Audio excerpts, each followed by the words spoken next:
Like in many provinces in early America, there was no such thing as a police force. The only form of protection was that of which civilians had provided for themselves. This broader trend was characterized by an unorganized system of amateurs, those who lacked experience, training, and knowledge of criminal justice.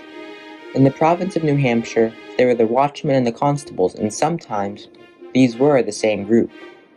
Constables were a part of society because they were elected by the people, but were a bargaining power, not a contained, lasting power like police is today.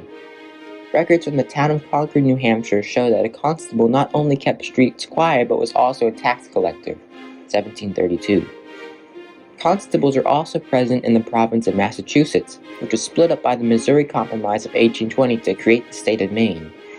In the 1648 Book of General Laws of Massachusetts, constables could give warrant to individuals after hearing a mere complaint as long as the cost for indictment was higher than the cost of their services.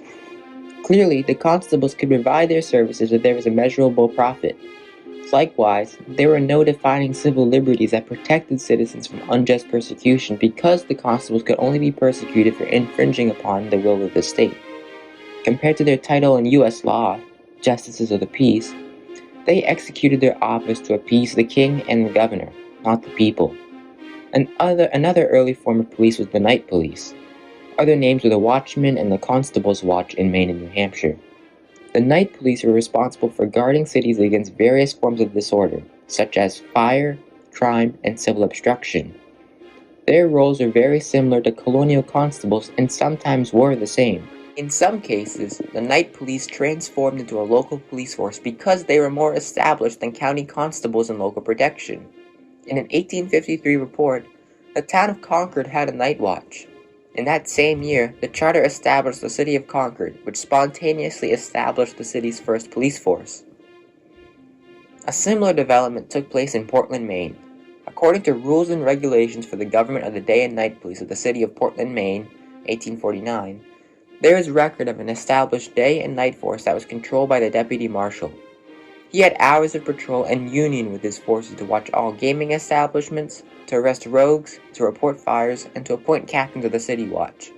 The night police were their own occupation that kept civility because they were sponsored by the citizens of Portland. The sheriff is the most lasting of the colonial policing ideas.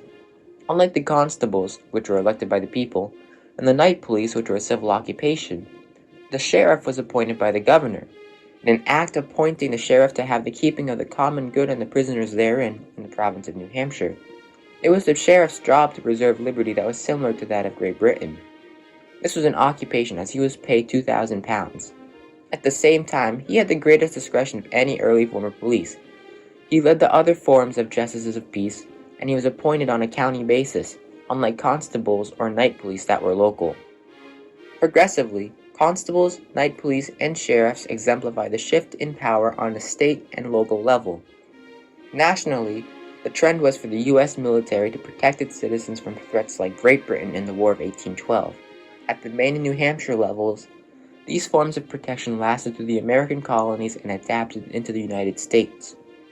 Approach to the operationalizing of a police force that were paid and were responsible to protect the citizens other than a singular definition of protection as preserving the peace wasn't until it was necessary at the time of the Industrial Revolution.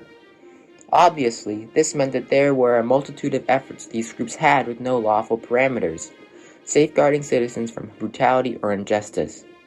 Thus, in Maine and New Hampshire, this change was characterized by the post-Civil War America.